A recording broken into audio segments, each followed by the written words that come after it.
So speak to that from your perspective, having gone through that recently. Where does that fall with you? Because I spoke with some private pilots or student pilots who happened to switch instructors, both because they had to. Well, let's go with had to, because if you want to, it's kind of a given.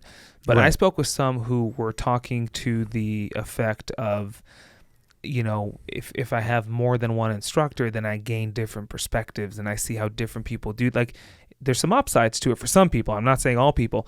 Where does that land with you? Like, just the type of person. And there's no right or wrong answer with this, because if you go, you know what, I hate it, I just want to stick with one person who I click and vibe with, and that's where does that land with you as Rich? I see the value in it. Of course, I think that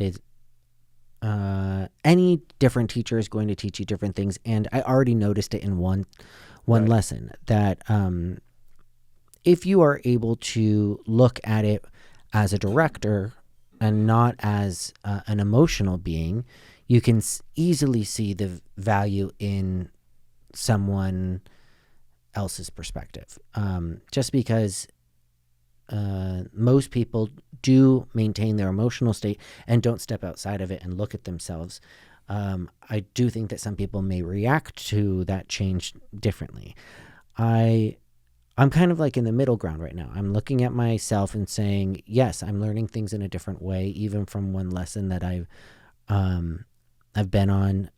I've noticed that I could potentially learn a great amount of information, but at the same time, I also miss having you as my instructor. Mm. So I do feel kind of torn, and I'm not pushing myself to take him real quickly, and maybe I should just pump this out and not dilly-dally anymore.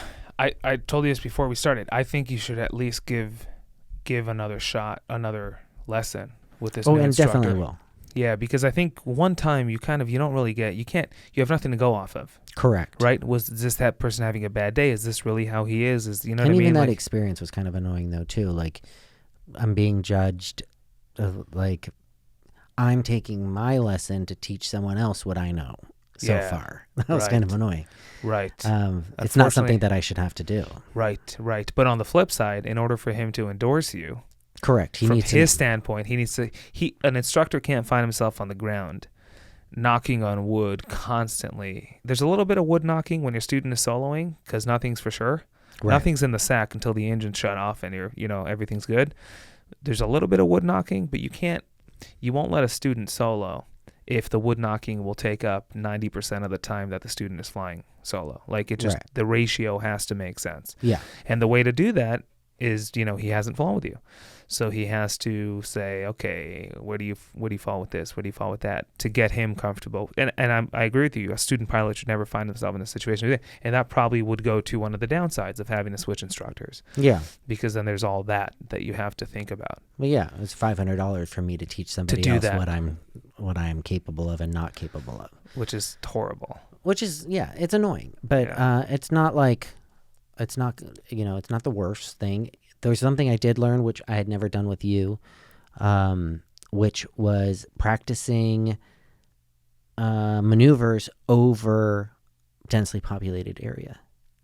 We went to a different practice area. Which one? The one in between, like El Monte, and it's basically like between El Monte and Brackett. Yeah, kind of like near the mountains right there. Yeah, okay. There's a small practice space over there, and it's over houses. And these poor people's houses, like not poor people, but like these people that have a literal practice area above their homes. You only have to be 2,000 feet above, it said. And, I was, just doing turns for 45 minutes. Whoa. Was this after, like, you guys were done with Brackett?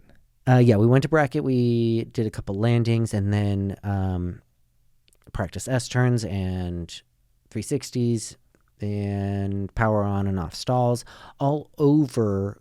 Well, granted, it's probably not the best thing to do over people if you've never done them before. Right, let's say that much. Right. But I think that he felt confident in what I could do, that, the practice area was right there. We had time. Let's just knock it out. Right. Yeah.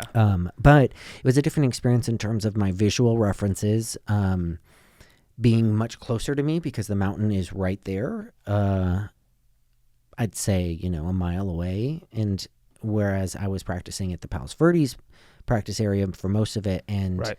there is no mountain 1 mile away from you. Right. And if the worst comes to worst, I'm going to hit the water. Ocean. Yeah. So I'm not worried about all those people, but you do fear for those people below you. Kind of sucks. A training practice area over your house. Yeah. Well, Ugh.